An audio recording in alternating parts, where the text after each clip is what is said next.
Reset. Oh.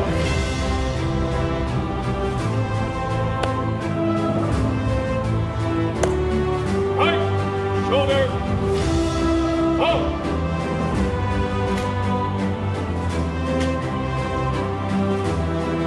Oh.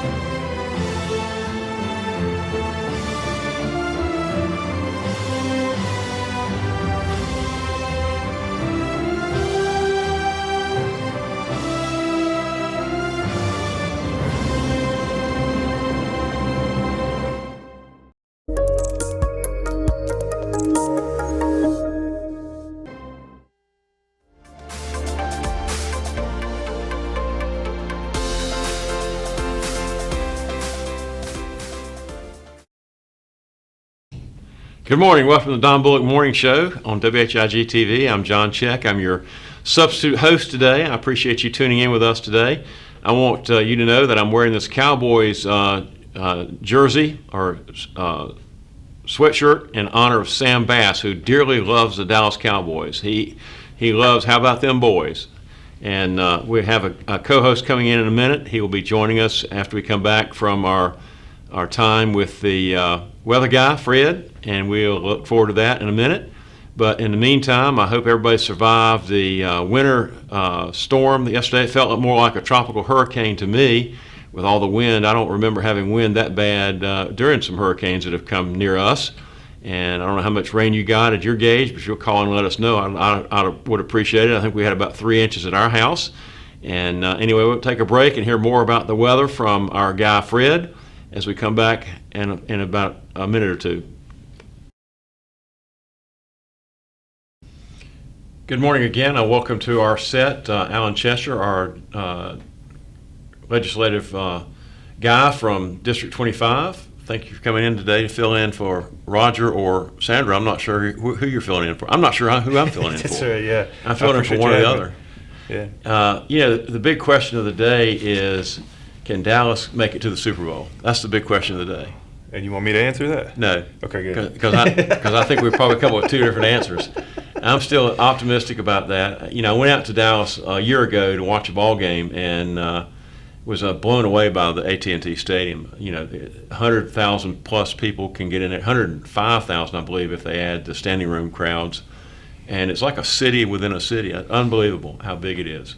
But you know what? One of the funny things about that is that my understanding is I had a contact who was involved in the Republican convention in 2016, Mm-hmm. and they wanted to have initially they wanted to have the convention in Dallas. That was their first pick. And Mark Cuban, who owned the Dallas Mavericks, said that would not happen because they were going to be in the finals that year, and the GOP needed 6 weeks to build out that facility. They try to have these conventions in basketball facilities because they can rebuild them. It takes 6 weeks to do it, and very expensive. So anyway, they negotiated, and apparently my understanding is that Jerry Jones stepped up and offered to comp them using at AT&T Stadium, have them relocate there or for a nominal fee. And the city fathers in Dallas said, if you do that, we'll not help you raise any money. They had to raise $60 million. Wow. The host city has to raise the money for the event. And they said, we'll not give you a dime because Jerry Jones, according to their story, had promised to build the facility in Dallas proper, and he didn't. He didn't build it in Arlington and just ticked off all the local politicians. Can I imagine politicians get ticked off over a decision a business guy makes? No. Has that ever happened in your life? No. That's a novel concept. Well, they moved it to Cleveland, and the city fathers in Cleveland didn't tell them they just had 1 week away from signing LeBron, and the Cleveland Cavaliers made it to the finals, and they didn't get but 4 weeks to build out the stadium anyway. A friend of mine actually managed all that. It was kind of a fun story to have him. He was in my church in Manteo, and he'd fly back and forth from Manteo to Cleveland on a weekly basis to make sure everything was taking place. He was overseeing the entire event. Great guy. But anyway, enough jibber jabber about that. Let's talk about I mentioned earlier that I can't imagine, I just can't imagine a business decision ticking off politicians. But what about the other way around? You ever ticked off any business people? Probably, yeah. Probably. It's you try not to do it intentionally, but I think sometimes it just happens by accident. And you can't make everybody happy all the time, and so you just do what you can for who you can when you can. Well, it's interesting that I read Thomas Jefferson's view of government, and he basically said that we don't have, it's not a democracy, it's a representative form of government. Yep. In terms of, we have the Constitution, of course, which some in D.C. have forgotten we have. And he made the statement, I thought, let me give you my spin on what he said. He said, it's not a democracy because the average person doesn't have a clue as to what's best for themselves, and you certainly don't have a clue what's best for others. But my spin on what Jefferson was saying is that that's why we have a representative form of government, because we want good people in political power, political places, who will make the best decisions they possibly can make as they stand before God in their conscience. I think that's exactly what we need. Anyway, we can't allow this to be a 2-hour political show to benefit you. But what else is going on in our culture today? Oh, I'm glad you asked that. What about this defense secretary not, hiding out or whatever over his illness, and the White House and Joe Biden not even knowing about it for 5 days after the event? Is that scary? Obviously, I'm no expert in this field, but I think it started out as something pretty benign, where the defense secretary was going to have a voluntary procedure that he just didn't want the public to know about. So Sure. He was keeping it hush-hush. And then things just did not go right, and no one thought to notify the chain of command. As a military guy, I can't imagine that goes over well. Holy cow. If you're going to be unable to perform the task assigned to you, especially at that level, you have to let other people know that you're going to be out of pocket for a period of time. I would think that one of his secretaries should have known that he was going in for the procedure to begin with. Well, second in command did, and that person's on vacation. Right. I think in Puerto Rico somewhere, out of the country. Those sort of things just cannot happen. Yeah. You can't do that. Well, and I'm not a fan of Austin. Really, I think he's too much of a dove to be in the role he's in. I'd like to see a more of a hawkish guy in there, but I'm concerned. I was blown away. You got all these missiles flying in the Red Sea. Apparently yesterday was a record time of takedowns of even some F-18s took down some air-to-air stuff, which was unprecedented up until yesterday. Yep. And apparently the British and American ships took down, 18 or 20 kind of missiles flying. Yeah, well, between missiles and drones, or small missiles and drones, it was record-setting between what happened over there in the Red Sea yesterday. And you got this nutcase in North Korea. If anybody ever labeled him correctly, well, I think Trump did give him a great label. And then you got Iran, which is fueling all of this. And you got all this kind of agitated country or world we live in, and the defense secretary is in the hospital in intensive care, and nobody knows how to make decisions. But and the White House is sitting back and defending it. Of course, they're saying, well, we need to learn from this. Listen, the time for training is over. You don't learn on-the-job training in government. I think that's a bad thing. I think you learn from things, and that's where protocol comes from. Right. Protocol was clearly broken in this scenario, so you don't learn from that, you punish it. Yeah. You correct that. You correct the behavior. It used to be a day, I don't remember, obviously I'm not that much of a historian, but I do remember back in the day, the noble thing that people did in high-ranking government jobs is if they vehemently disagreed with their commander-in-chief, as a general, they resigned or retired. And I think that this guy needs to really step up and dive on his own sword, so to speak, and take the high road and say, listen, I blew it. We need a new guy in here because I remember Camp Lejeune and also Cherry Point. I remember so many times events happened and under the guise of there's a loss of confidence in the guy's ability to lead, and that guy's out of there. and it doesn't take long. No. There was a guy in Cherry Point that had a lieutenant colonel or full colonel, I don't remember which, had an affair, and it was found out that he was booted out of there the next day because lack of confidence in his ability to lead. Yep. And I think that certainly is a standard we need to adhere to today. Well, that and the way people deal with differences of opinions nowadays is a little bit different. We constantly hide and sheathe our daggers and wait for an opportunity to strike. Where years ago, when I was in the military, I figured this out. The best way for me to get where I want to be, if I believe you're sitting in my chair, isn't to cut your legs out from under you and create an enemy in the process. My goal was always to get you promoted. Yeah. Become an asset, get you promoted, get you out of my chair, so that now it's vacant, but I don't have the enemy. I haven't created an enemy. I thought that crap only occurred in the Methodist Church. You know, it's really funny because I had a superintendent one time tell me, if you have a problem church member, get them set up to be a guest speaker in other churches. There you Listen, we're going to take a break. We'll be back in a few minutes. As we come back, we'll be more jibber jabber on the Don Bullock Morning Show with Roger and Sandra, John and Alan.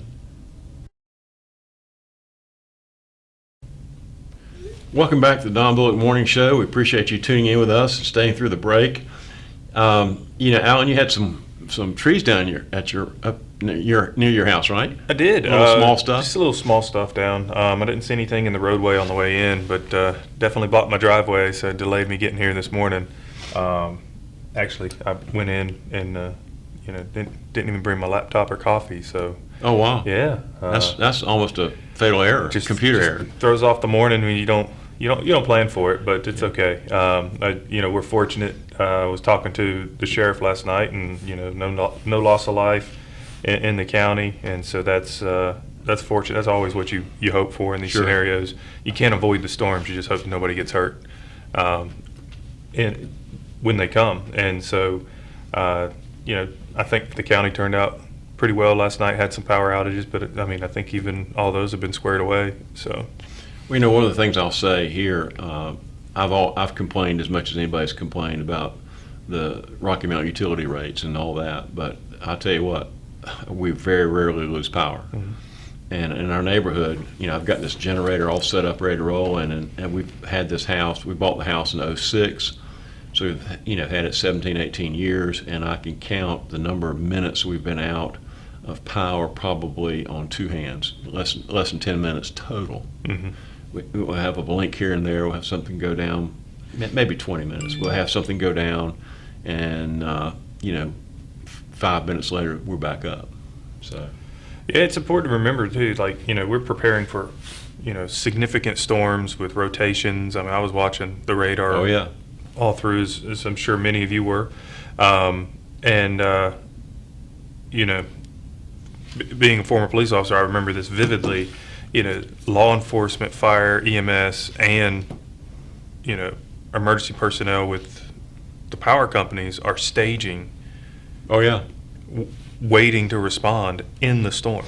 Yeah, I know. I had a guy who was a big executive, or not executive, but a manager, level manager in my church in Henderson. And, when there's a storm going up the Gulf Coast, he's logistically, they're getting trucks ready to go, and they get him on the road and get him as close to the storm as they possibly can before the storm hits. Yep. They're amazing. They work really hard. I am concerned about, a friend of mine got an email from Duke Power last week when it was going to really get cold, saying that they may be brownouts in the New Bern area because of that. And I'm going, well, so much for solar energy.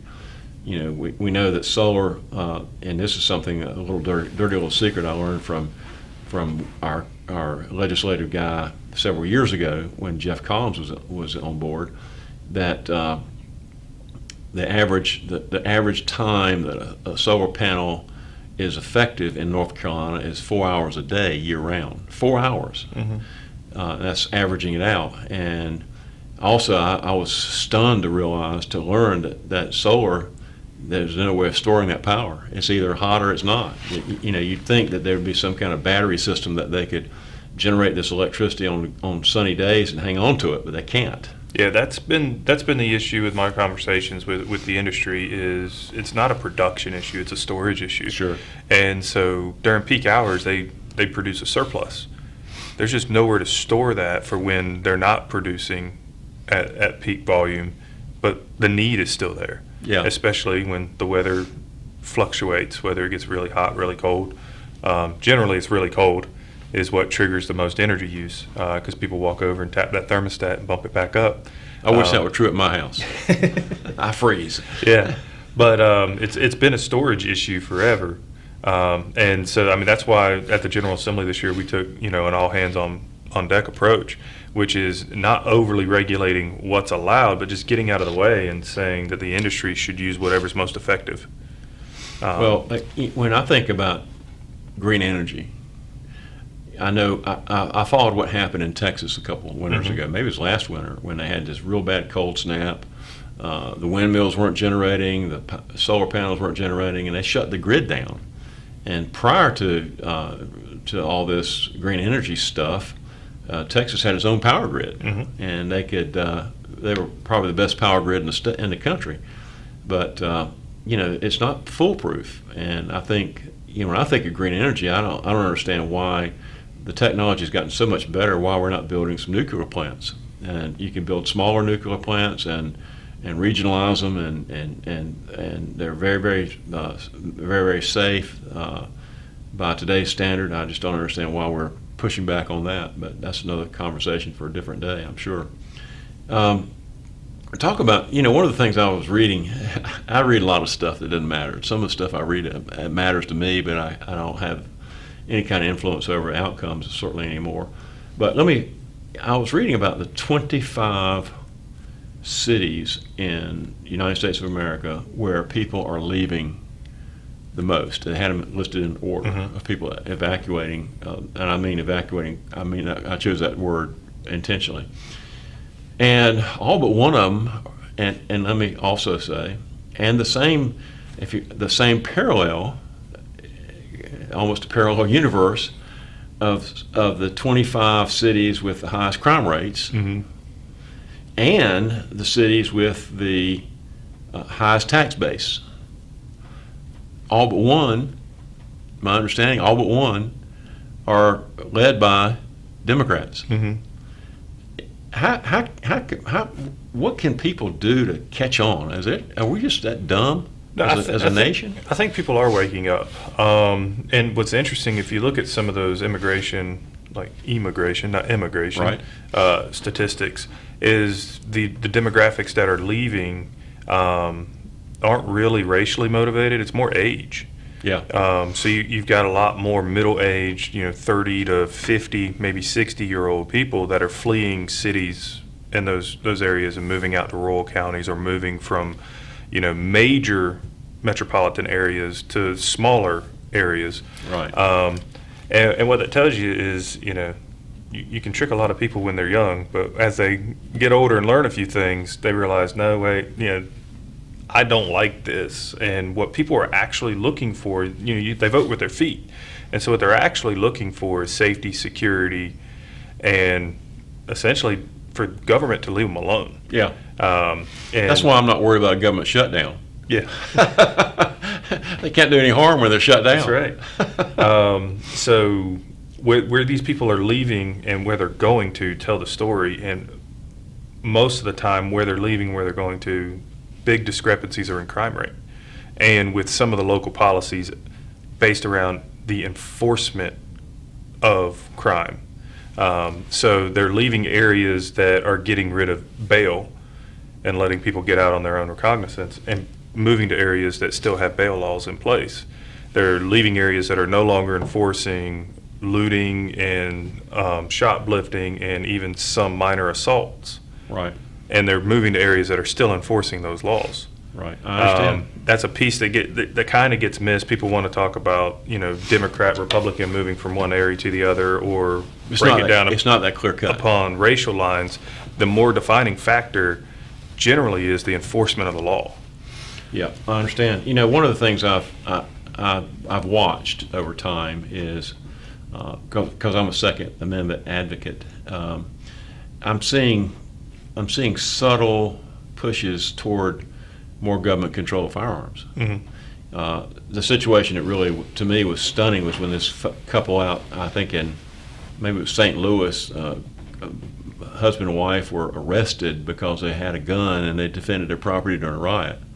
And then I think they were finally pardoned or something, but they're still in danger of losing their law licenses because of that. And then there was a situation in Chicago recently where a guy came in and somebody broke into his house, and he was trying to protect his wife and daughter, and he had a gun, and he was arrested for defending himself. I'm seeing more and more of that. But, back to the law enforcement piece, when we talk about infrastructure, we think of, I do think of infrastructure as being street, sewer, grid, and so forth, water, sewer, and highways. But I think we have to start looking at the value that we place on law enforcement. Is that a fair thing? Yeah, again, if you go back to what we were just talking about, I think you're seeing that's what people want. People value quality law enforcement. And so when you look at the municipalities where people are fleeing, your DA seems to be more important than your school board in most cases. Yeah. And not to say the school board's not important. We all know the importance of a school board and the work that they do, educating. I mean, I say it before, children are 25% of our population, 100% of our future. So that's where our investments need to be made.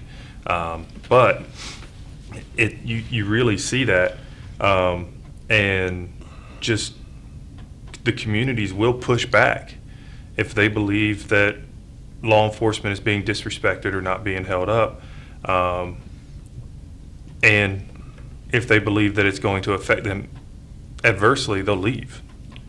Well, one of the things I think is very, very clear, Alan, I don't want to turn this into a political platform for you or bully pulpit for you, but you certainly are the pro-law enforcement candidate in our community. You have, one of the things I think is really kind of interesting too is when we think about pro-law enforcement, that's sort of a trigger for some people.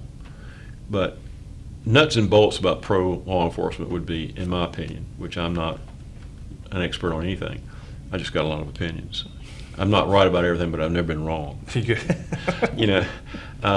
Is that when we start funding law enforcement, we have to continue to look at funding way ahead of the curve. When I look at a clock, and I've done this with institutional theory, is if you have a clock and the big hand is on the 12, and then you look at the clock going around to the bottom of the clock at 6.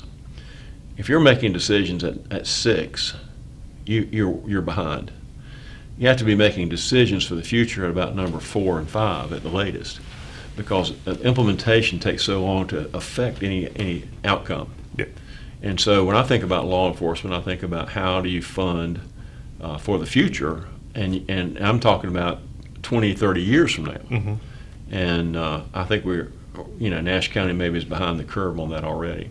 Well, I was just at the Institute of Medicine.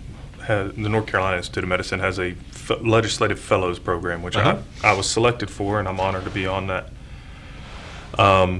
But one of the things that they were talking about there, and it parallels in what we're talking about here, is they're looking at third graders right now and understanding that there's a shortage of healthcare providers down the road that we're not going to be able to educate our way out of. That's right. There's just a shortage of healthcare providers coming down the road. I think that's true. I think workforce is a major issue across the board. We're seeing that it's a number one complaint that we have. There's just not enough workforce. It doesn't matter if you're talking law enforcement, EMS, any first responders, dispatchers, doctors, nurses, nurse practitioners, nurse anesthetists. It doesn't matter. Whatever it is, whatever industry it is, everyone's complaining about not enough workforce. And so that is not a 6-month fix. There's not an 8-month fix. You're looking way down the road now as to how to fix that.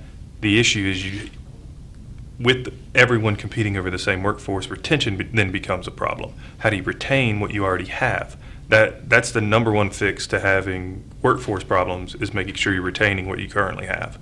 And that's across the board. Everybody that we talk to is saying the same thing.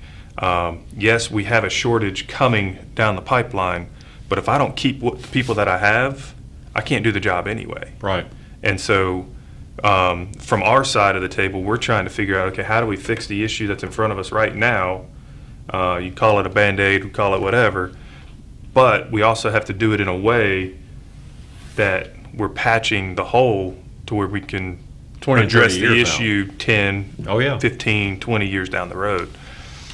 Well, listen, we got to go to a break right now. We'll come back with more on the Don Bullock Morning Show after we have this break. Welcome back to the morning show, sponsored by Don Bullock Chevrolet. We certainly appreciate his faithfulness over the course of years in supporting the WIG TV. And if you have a need for a new vehicle or used vehicle, go see Don Bullock Chevrolet. They will take care of you and treat you like family. Speaking of treating like family, Alan, you're my brother in so many different ways. I appreciate your forthrightness. I appreciate your honesty, integrity, and so forth. How have you survived, if you will, being in the legislature without having to compromise your values? That's a tough place to live, isn't it? Well, I think the temptations are there. It's just, the Bible says that sin is created by the temptation of the heart meeting up, the desire of the heart meeting up with the temptation in the world. Sure. And so I just have no desire to conform. And I think God has blessed me with that. And so, the temptations are there, the opportunities are there, but it's just, I don't serve the people in Raleigh. I serve the people here. Right. And I didn't choose to get into politics to be anything greater.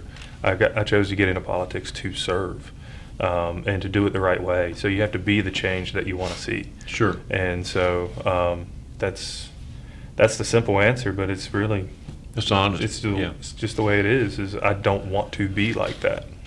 Well, recently, there have been some attack ads, if you will, Mm-hmm. thrown out at our chair of commissioners, county Mhm. commissioners. And I know that you and he have not tied horses, as they say. But did you plan any of that? Were you involved in any of that in any way? No, and that's what I've told everybody, and it's just, I know there's some accusations out there, but they're completely unfounded. I have nothing to do with it, and there's nothing to point to me in any way other than it's politically advantageous at this point to point at Sure. someone that you've endorsed against. But other than that, I've told several people that I didn't pick this fight, and the county commissioner in question has a friend in me whenever he chooses to have one. Sure, I understand. It's we'll say politics. That's all it is. I don't care about the game. I'm here to serve the people and do what I can for the betterment of anyone and everyone. Republican, Democrat, black, white, doesn't matter to me. If you have a need, I want to help you. Well, I got a mailer that, it was a fairly large piece of mail that came into my mailbox, and I was stunned when I read it. And I thought, my first thought was that you're going to get hammered by that, because I know that the relationship between you and he has not been what you want it to be and what you've tried to make it. But, the old idea, it takes two to tango. You can't dance with somebody that won't dance with you. And I don't know. To me, the relationship has, and this is just my gut. I have no idea what's going on between you and he. But let me just say that it just seems personal to me. It doesn't, not from your part. But I can't put my finger on anything that you've done that should have riled him up in such a way, other than maybe legislative decisions that you made that you were part of. And again, I'm certain that you had in mind what's best for our county and what's best for your conscience when you make those decisions. Yeah, you weren't targeting no, him. No, the goal is to do what I can to. I don't know what that symbol means there. Good morning. You're on the air. Hey, morning, John and Alan. Good morning. This question is directed to Alan. Okay. There has been some controversy about the $8.5 million that was given to Rocky Mount or to Edgecombe County. Which one does the money supposed to go to? And who wrote the bill in getting the money to Rocky Mount? So this is, again, one of those things where a political division has been included where it doesn't need to be. So the money goes to the city of Rocky Mount, the city proper. So that would apply to both sides of the county. I understand that my counterpart in Edgecombe believes that, he fought for the funding for a particular use and for a particular area.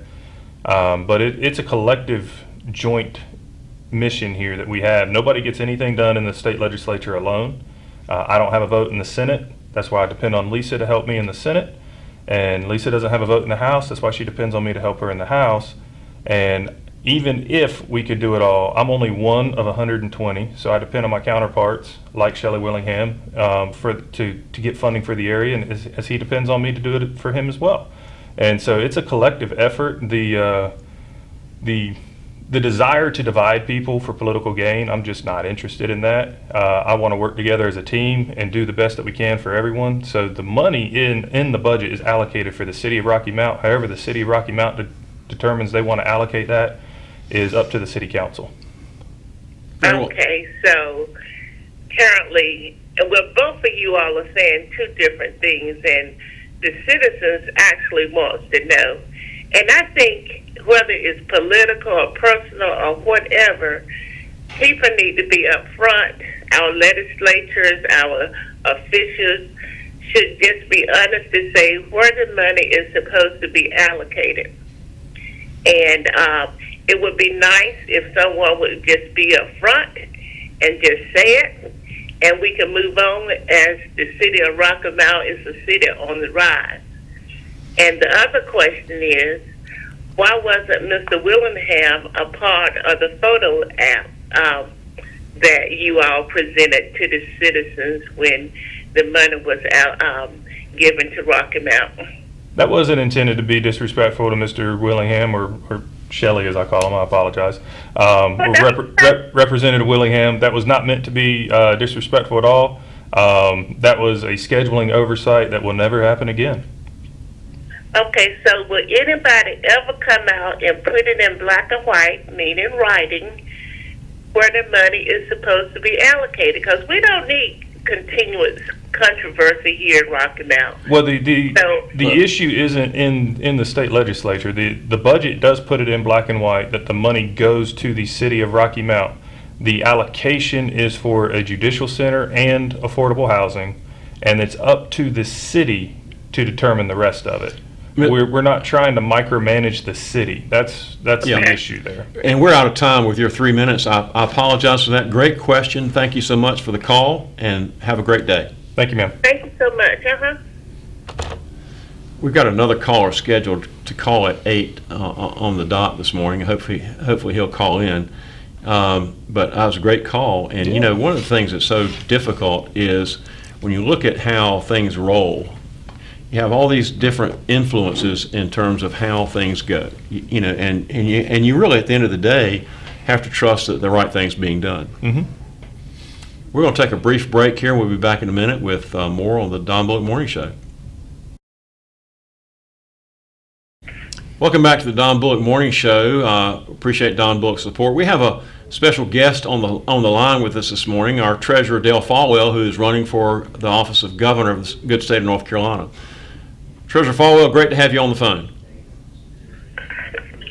Good morning, John. Great to be with you, and Happy New Year. Likewise, I'm sure. You're the manager of the trust of the funds of North Carolina, and you've done a great job with that. No question about that. Talk a little bit about the impact of the state budget on our 3-county area.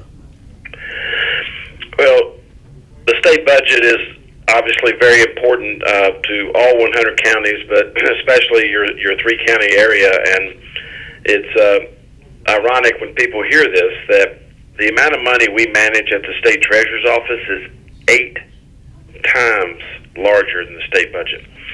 The state budget that Representative Chester and others worked on is about $30 billion.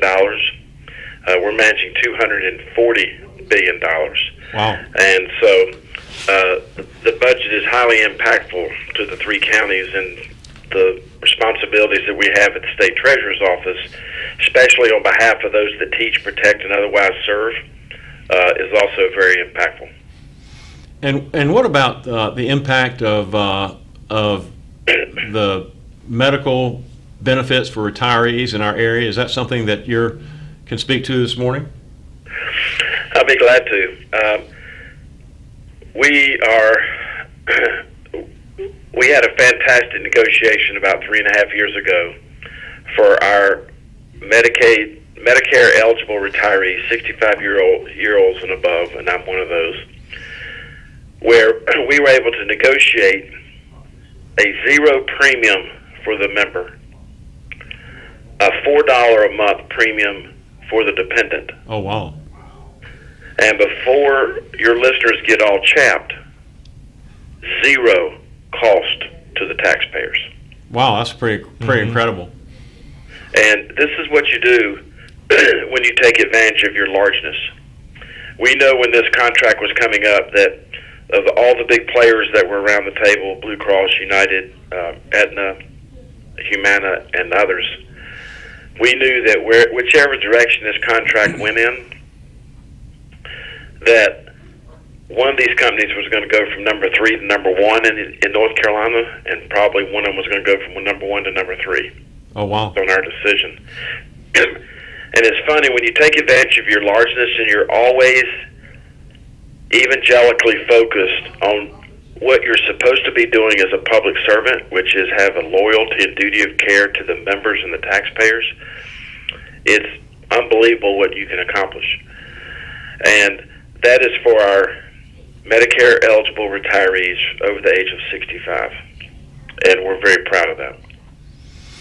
What other economic issues in our county area can you speak to this morning? Well, the other economic value is that there is hundreds, tens of millions of dollars coming into the Tri-County area for pension benefits every year. So it's not health care, it's not Medicare Advantage, it's pension benefits. And our pension plan was just designated as the most efficient pension plan in North America for the 2nd straight year. Oh, wow. Congratulations, by the way. And that's a far cry from what it used to be, correct? Yes. We have, by partnering with our folks here in the investment management division, we've been able to cut $700 million in Wall Street fees out of our pension plan. Now, I want to tell all of your listeners this morning something that's very important. Every time that I say anything, whether it's the Medicare Advantage, whether it's being designated back-to-back as the most efficient plan in North America, let's give the credit where the credit's due. Those are the people who actually work at the Treasurer's office. And I'm sick and tired of elected officials who the night they get elected, they look in the mirror for the rest of the time that they're elected officials. What we do at the Treasurer's office is we turn that mirror around and make sure that mirror reflects the people that put us in office and what we're supposed to be doing. So when we talk about being the most efficient, when we talk about 0 premium for our 65-year-olds and above, no cost to the taxpayers, there are a lot of smart subject matter experts that put me in the position of mentioning these unbelievable things to your listeners. Wow, that's I appreciate your humility when you say that. I do know that leadership begins at the top and funnels down through and through the institutions that we have, and I commend you for your incredible leadership. No, we have no humility in our society. The Republican Party that I joined nearly 50 years ago was based on conservatism, and let's be clear, the root word of conservative is to conserve. Now, I don't want any of your listeners raising your hand, especially for the driving, but Every single person listening to your show is conservative in some way, shape, or form. Some of them may turn their spigot off when they brush their teeth. Some of them may turn their thermostat down when they go to work. Some of them, don't raise your hand, John, may take a pair of scissors and cut that toothpaste tube in two to get that last little drop out. Some of them, when that bar of soap gets real thin, they get a new bar of soap out and they put the thin bar of soap on the old bar of soap so they can continue using it. My point is that the Republican Party that I joined nearly 50 years ago was based on conservatism, common sense, courtesy, humanity, humility, Right. and ethics. And we've lost that. Well, you know, it's interesting too. I read Jason Chaffetz's book on puppeteers, and he said something that I heard you say as well, that the saving of our country will begin at the state level. Is that did I hear that correctly? Well, I'm not familiar with that book, but I will tell you what I'm getting ready to tell the folks in Moore County today at lunch. The state of the union is in peril. Our federal government is unwilling or unable to function. Our federal government just got downgraded. Our federal government cannot protect our borders. They can't protect our neighborhoods. And when we talk about all the crime that's going on in our country right now, let's not forget the crime that happens every time that somebody goes and puts gas in their car or goes to the grocery store. That's the crime of inflation. Inflation is a thief. This inflation is the direct result of a federal government who cannot and will not balance its budget, will not live within its means, will not curb its addiction for money, which is causing the price of money to go up, the price of everything to go up. And so it's no longer the state of the union. The union is in peril.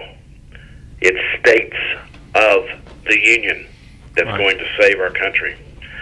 And I say that because I was honored 7 weeks ago to be outlined in a magazine that I've never interviewed with called Governing Magazine. I was portrayed as one of 3 adults in the United States of America who can actually govern like an adult, who puts policy and people over politics and corruption. And I'm honored to be in that group with the governor of South Dakota, Kim Reynolds, and the governor of Tennessee. Because at the end of the day, all people want is to be spoken to like adults, and what they hear makes common sense. That's true. And by the way, I save my small pieces of soap, pack them together, throw them in the microwave, and create another bar when I get down to small soap. But that might be another story for a different day. You know, when I think about character and I think about leadership, your name pops right into my head. I think you've done nothing except be an example of that to me, and I appreciate that on a personal level. How are you situated now in terms of headed toward the primaries coming up? Well, people start to get serious about their vote in the primary. They were so exhausted. They are exhausted. They're angry. Republicans my age don't even know what's happened to the Republican Party because we have strayed so far off of the Republican Party platform and the Constitution of North Carolina. The younger people don't even know what the Republican Party stands for anymore. And so people were just getting through the holidays, but in terms of the governor's race, this is my last year as the state treasurer. I'm the first Republican state treasurer since President Ulysses S. Grant. Wow. And in the last 2 presidential elections, I received more votes than Donald Trump did. Right, I understand. And that's the result, I think, of talking to people like adults, and what they hear makes common sense. So in terms of the governor's race, people are starting to get serious about the governor's race. And they have a choice between hate and hope. They have a choice between rage and courage. And it's ironic that the word rage is inside the word courage. And C-O-U-R means from the heart. They have a choice of somebody who will attack problems and not attack people. They have a choice of someone who can lead the state of North Carolina and the Republican Party and expand the Republican Party by explaining conservatism without offending people. So in the polls, I'm behind. I'm behind because I'm doing my job as the state treasurer. I'm not shirking my responsibilities. The presumptive front runner, the Lieutenant Governor, Mark Robinson, has presided over the Senate less than 10% of the time this year.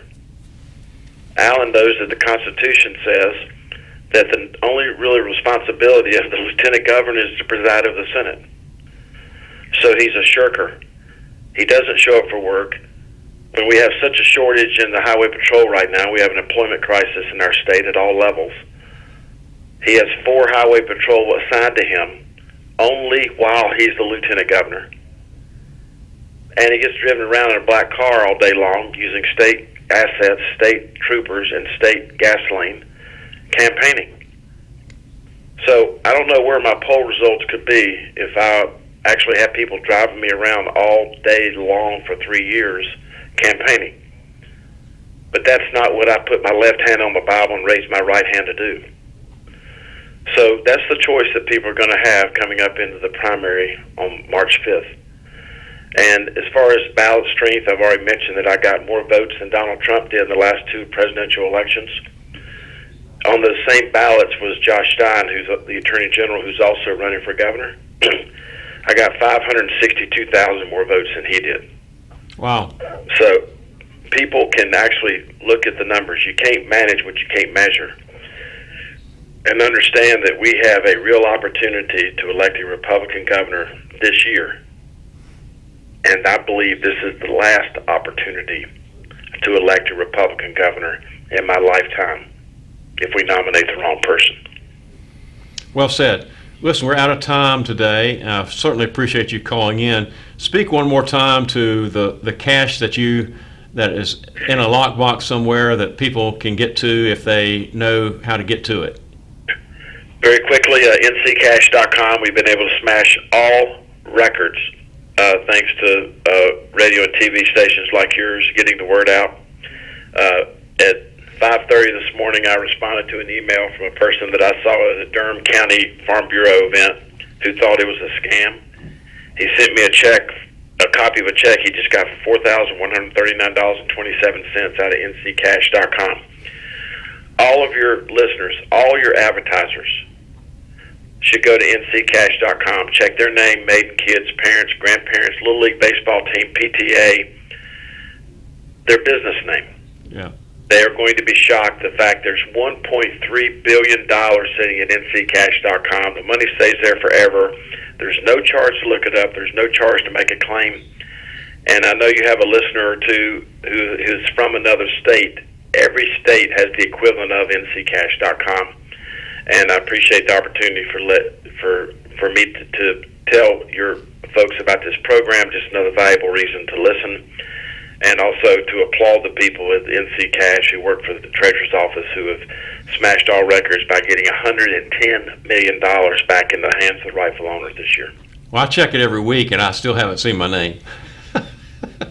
Thank you. Did you spell it right? Oh, man, that's the problem. My bad. Okay. Thank you, my friend, for calling in, and God bless you, and God bless the fine state of North Carolina, and God bless America, and go Cowboys. Have a great day. Thank you, John, and thank you, Representative, and Happy New Year. Thank you, Mr. Treasurer. Sorry we didn't get your question in, but Sorry. we're out of time. Again, there's no finer gentleman in our culture and our country than Dale Folwell.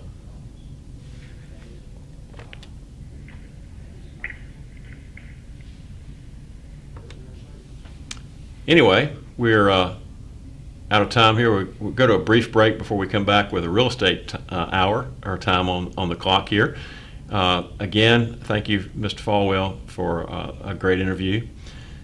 Now, you mentioned, we want to touch on what you said earlier about the retirement benefits and health benefits for people that are retiring now in terms of new hires. We may have to come back to that as we probably will.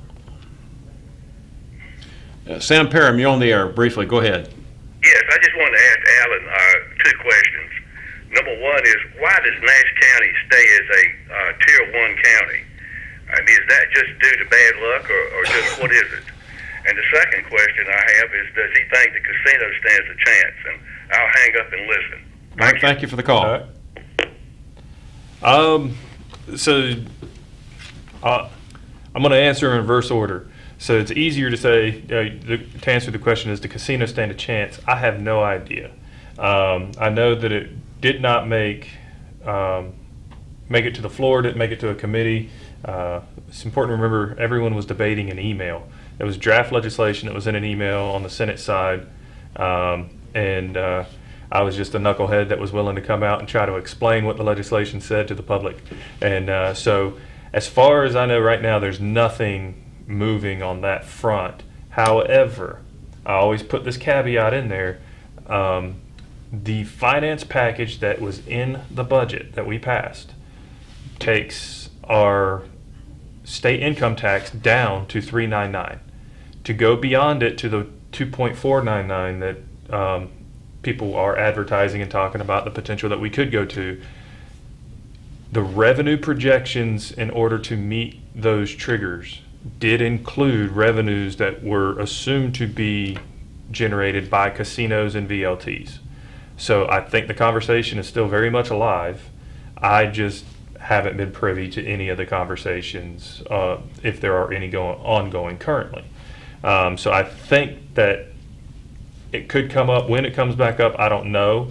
But if we're going to have conversations about further tax cuts, then we're going to have the conversations about revenues again. Well, let's we have to go to a break now. Let's answer the second part of that question when we come back from a break. Happy to.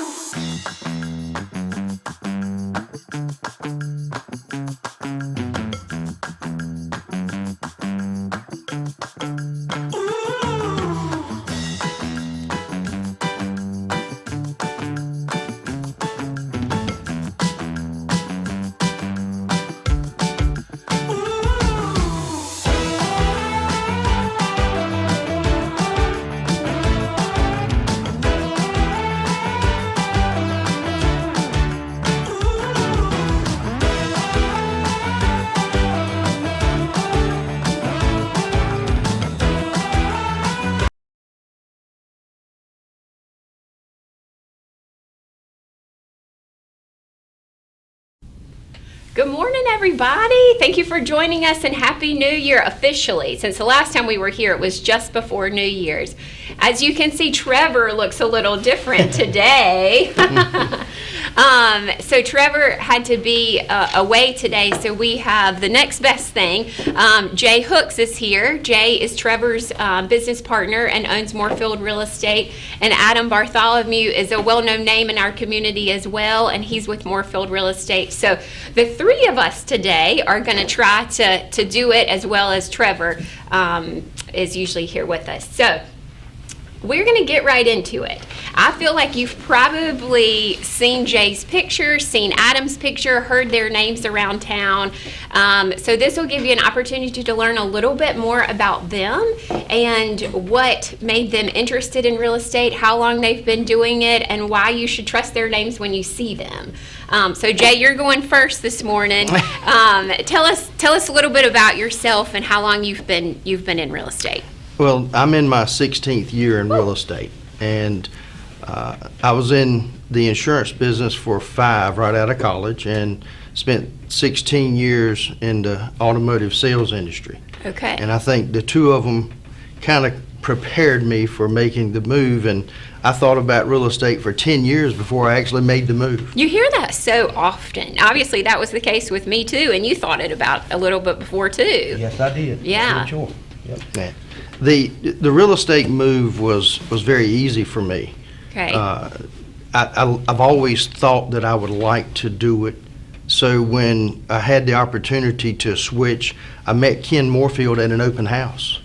And he was doing an open house right across the street from me. And I walked over to tell him how much traffic he had generated since, he took the listing from the other agent. And Ken said, "What do you do for a living, boy?" I said, well, I have my real estate license, and I'm going to go out and I'm going to search with all the firms and see who will offer me the best opportunity. And he told me, I'll do that for you. Come see me on Monday. So we got together and had lunch, and the rest is history. I didn't go Okay. anywhere else. But you haven't always owned been a part owner at Moorfield. When did that change for you? Trevor and I bought Ken out January 1st, 2016. 2016. Okay. Yep. Okay. So many people, I feel like, in our community have a Ken Moorfield story or connection. He was just kind of a household name. Hence why y'all didn't change the name. No, it's a tribute to his legacy Yeah. because I've never worked in real estate anywhere but with Ken. And now for myself and Trevor, and this is a Ken prodigy right here. All right. So let's hear about this prodigy. Adam, tell us a little bit. Well, Sterling, my story is like Jay's is. Ken actually was showing me houses. Okay. And I He wanna was your agent. He was my agent. Okay. Yep. Okay. The best agent around.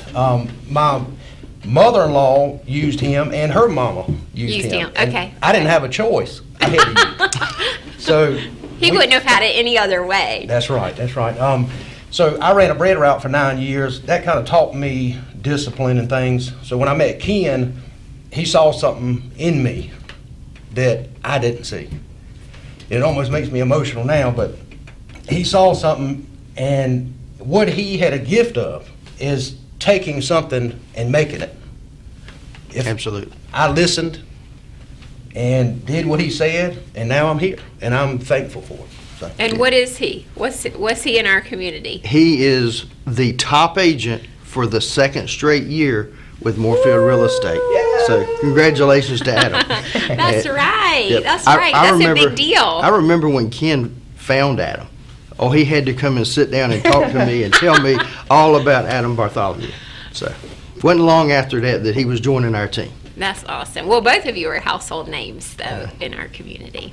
All right, Jay, speaking of, let's talk about some numbers. Drum roll. So Jay is our expert here. Since we don't have Trevor, she's also usually the expert, and they are great at pulling all the numbers so that you know what the trend is.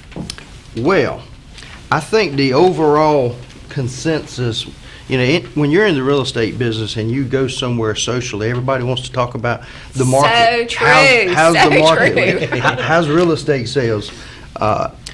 In 2022, when they started the uptick in the interest rates, trying to quell inflation. Okay. Yeah, I think everybody thought, oh my goodness, what's it going to do to the market? And it was a slight blip for a couple months where things seemed to be, calming down. Right. Because 2020 and 2021 were outstanding years in our market. But for 2022, what I pulled was just residential sales. Okay, Not okay. not anything. There's a lot of sales that take place off the market. Right, Big tracts right. of land, commercial. But residential sales in Nash County in 2022 were 943. Edgecombe County 425 Okay. for a total of 1368 residential sales. In 2022, 1368. Okay. 2022. Okay. Now, I do want to talk about Moorfield's numbers just a little bit too, because Drum roll. in 2022, out of the 1368 total sales, we accounted for 329. Wow. Wow. So And- what percent is that? Well, it's 85.5 million in volume, and it was Wow. just over 25% of the total real estate residential sales. Wow. That's dominating. That's Especially since it's not the biggest agency. no, there's 17 of us. Wow. I Yeah, mean, and there's yeah. bigger agencies and there's franchise agencies, and we're just a small independent agency that believes in working, and we've been very blessed. I know that- Hardworking people. So let's step over to 2023. Okay. The numbers did go down slightly, but I think you'll find is that the overall They should have image. gone down dramatically, according to the country, though, Right. right? We're one of the bright spots. North Carolina is one of the bright spots. Nash County went from 943 in 2022 to 835. So Okay. a small Okay. reduction. Edgecombe County, 425 to 370 for a total of 1,205 homes sold, Okay. residential. Okay. Now, again, I want to toot Moorfield's horn just a hair. Out of the 1,205, we did 318. Wow. And our percentage of market share in an off year went up. We did 84.5 million, which accounts for 27+% of the market. That's awesome. That's It awesome. kind of goes against the numbers, what everybody thinks. And when I'm talking with people out in the community, they're surprised. But it's still a great time. Well, I do feel like this is a testament to our community. Maybe not a bubble is the right word for everybody out there, but we have definitely been sheltered from what has happened over the rest of the country. We've talked about that so many weeks in a row, but this is just one more highlight to that. That's correct. And it's a highlight to what you all just said about Mr. Moorfield and kind of putting a roadmap in place, wouldn't you say? Yeah, absolutely. He put the roadmap out there, and we have followed it. And he was very happy because Ken stayed with us, even though Trevor and I had bought him out. He stayed with us as the founder of the company. He changed his title from the owner to the founder. And for the general public, nobody knew anything changed. I didn't actually know that. No, I didn't know that. Yeah, he put it in place, and we have just continued to plow forward. We haven't changed anything. Okay. Well, that's really cool, I have to say. I mean, as you all know, I've been on the show. I've only been at Moorfield for now 19 months, and 20 months, and it's been a great 20 months. But to see that 25% market share to 27% market share, maybe we can be 28, 29% market share this year and keep climbing. So I love it because we're not even the largest firm don't have the most agents, just hardworking agents, right? That's right. Getting the job done and getting it across the finish line is what we specialize in. In times like these, experience matters. Right. Right. So knowing that, what do you think 2024? I know you don't have a crystal ball. I know you're not a lender. I know you're a real estate agent, but you've been doing this almost 16 years and almost 7.5 years. What do you think 2024 is going to look like? I'm going to pass that to Adam first. No pressure. I'm looking forward to a great year. Yeah. I mean, everything we've been taught up to now is going to shine this year. You think so? Yep. A lot of people don't have the experience we do. So in 2024, a lot of buyers are going to come back out because things are shifting again. And we've got the workforce in place to really push through now. So we're going to capitalize this year, I feel. What do you think, Jay? Well, I concur. Okay. I mean, okay. with the rates, with the smaller reduction in what we've seen in the rates, has already stirred up the market. And today is January 10th, and since the 2nd of January, I have put 3 properties under contract, and they were in this hard to sell price range last year. Last year, it was an unusual market when we had the high-end clients and high-end homes were selling, and the low-end homes, if it was, and no offense to anybody, but if you had a home that was at the lower end of the market, an entry-level price of $175 or below, they were going like this. The ones that were stagnant, $250, $350. 250 up to about $400 was kind of sitting. Mm-hmm. And both of the ones that I put under contract, one was $275, the other was $274.5. Okay. So, okay. and then I got another under contract, which is a piece of land. So that's 3 though in a week, and that's just, I hope that's indicative of what we're looking for.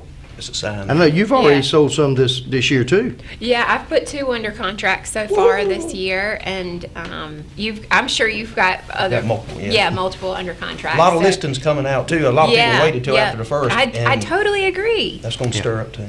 And a couple of listings that I've gotten, I didn't even know they were interested until January 1st rolls around, and then they're reaching out. So that's fun. All right, so we only have just a minute or 2 left, and I wanted these 2 experts to leave you with, if you're thinking about buying this year or you're thinking about selling, obviously you should use Moorfield.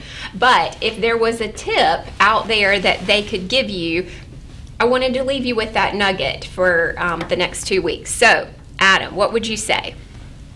Buy now. I mean, don't wait. Tomorrow's not promised. But it's still a good time to buy. The market's still good. And there's no need to wait for a better time. It's like having a child. there's never a right time. You know, Well so said. I Yeah. think we all know about that. that's right. That's right. Well But, said. you know, and we'll help you. We'll put you in. You know, as far as the financing. Yeah, You know, yeah. we've got people to take care of you on that. So. They met Dave last show. Yeah. Super Dave, that's right. So that's go ahead, you know, talk Okay. to somebody, call somebody, go ahead and get started in the process and let us walk you through it. Okay. Okay. Yeah, I think there's a lot of misconception with the public about it's a bad time to sell your home. And, you know, we've all heard advertisements and things saying that it's a very stressful situation. But when you have experienced professional agents like yourself, Adam, myself, Trevor, all of our team, it doesn't have to be as stressful as what it is portrayed. You know, we will take the stress out of it and get it across the finish line for you. Well, I can speak to that just because I told you I've been there 20 months, right? And it's been a great 20 months. But what was really nice is to come and already have reputable, knowledge, trusted inspectors, lenders, appraisers, HVAC inspectors. So that just kind of makes that process, at least for a new agent, and I'm sure a new buyer, way less stressful, you know, when somebody's already tried and true. So thank you all so much for joining us this morning. We're going to share this on Facebook, and this will also be on WIG. So if you need to reference any of these numbers, but what you should know is just remember that our market is really doing well, and 2024 has a positive outlook. I will not be here for the next show, but Trevor will be back, and she will have a guest with her. So thank you so much for joining us, Adam and Jay. And that's right, and Moorfield. Moorfield Real Estate. Y'all have a great day, and we'll catch you next time. Bye-bye. Thank you. Welcome back to the Don Bullock Morning Show. I want to give a shout out to my friend Sam Bass, who texted me about this wonderful sweatshirt I'm wearing today. I realize that he is a Dallas Cowboy fan, and maybe I could get a sweatshirt for him too somewhere if I could find one. Maybe at Goodwill or Salvation Army, or maybe under a bridge somewhere. I'll get it to him. You know, we had a caller prior to this very long break that wanted to know two things, and you answered the one about the casino. And the second question that he had was about why is Nash County a Tier 1 county, knowing now Tier 1 county means we're not doing great financially. Is that So it's Economic grade, essentially. And Tier 1 is the lower classification for. Now, up until 2019, my understanding is we were Tier 2. What happened in 2019 that maybe precipitated this? With looking at it is going back as far back as we could trace the numbers when they were recording these economic grades. I think all the way back to 2007. There were only 2 years that we were not a Tier 2 county. And in every year since 2019, we have been a Tier 1 county. Right.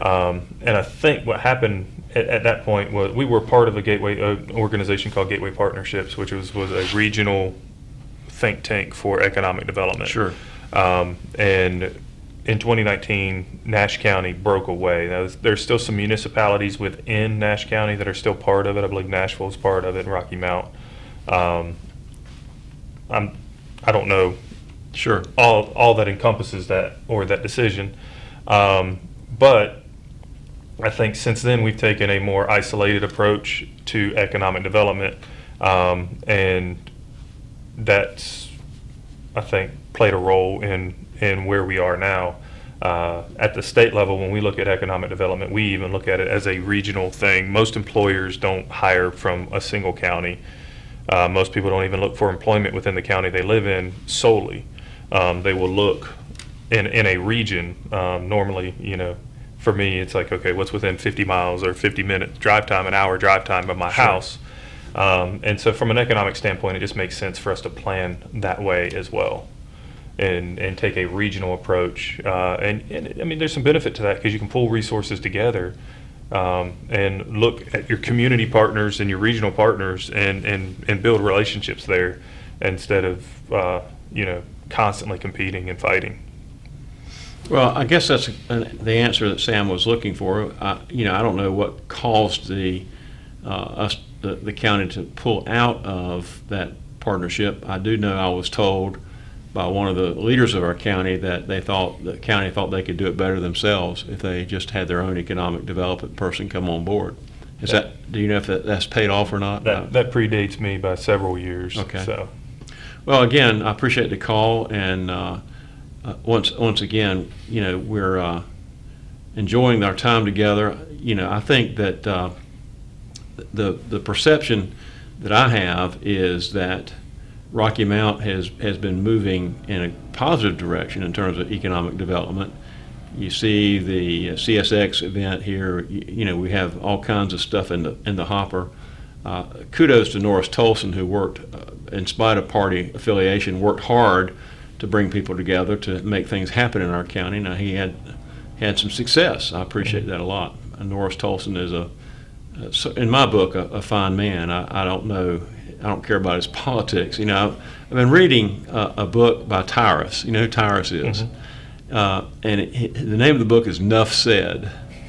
And I think it's brilliant. He talked about, one of the things he talked about was that we and this is my spin on what he's saying. He said, we're so tribal now that we can't have friendships unless we agree on all kinds of issues. And I don't understand why that's the case. Mm-hmm. I don't care. I do care about people's politics, but it's not any kind of basis for my relationship with them. My relationship goes far deeper and broader than the political affiliations that people have, even though I think that the idea of us siloing, and we tend to block people on Facebook that disagree with us, and I think we create echo chambers and so forth and so on. But Tyrus's book, Nuff Said, is worth reading if you haven't read it yet.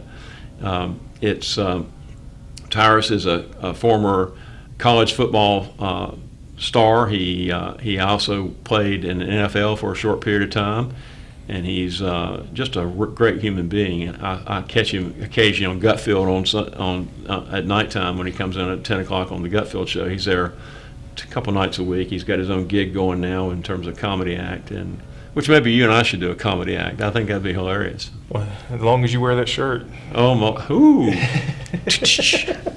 I'm a Panthers fan, so I assume that we have the same odds of winning a playoff game this year as you guys. Well, I don't know. I was somewhere this past week and had the Cowboy jersey on or sweatshirt on, trying to advertise for the America's team, and this guy came up to me and said, "Yeah, we're gonna get you again." I thought he was talking about. I don't know who he was talking about. I thought he was talking about the Redskins. Going into the last week's game, which 49ers. turned out to yeah.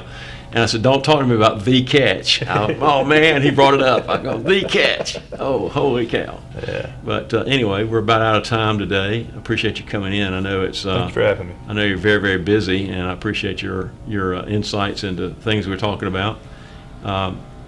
As we leave today, my concern for our county is twofold. One is the Tier 1 designation, obviously, and the second concern I have is I think we're underfunding our sheriff's department. We need to make sure that we can retain these law enforcement officers. When you lose a 3 or 4 or 5 year veteran, a person doesn't find their rhythm in law enforcement for maybe halfway through the second year. I think they begin to find their rhythm, and then if they leave, it creates a gap in there that's very difficult to fill. And retention is a big, big issue for our county and for our sheriff's department. Hopefully they can figure out a way to fix this. I know that the commissioners have talked long and hard about it. I don't know what action they have taken, or if any, but I give kudos to Keith Stone for hanging in there and doing a good job with our sheriff's department. I think we have arguably one of the finest sheriffs in the state of North Carolina. And also Edgecombe County, Clee Atkinson, just a great human being, as is Keith. I saw where he scored some money recently for some new patrol cars. And with that, I'm told we're done for today. God bless you, Alan. God bless our state. God bless our county. I pray for our wisdom for our leaders. And God bless America. And go Duke. We can agree on that one.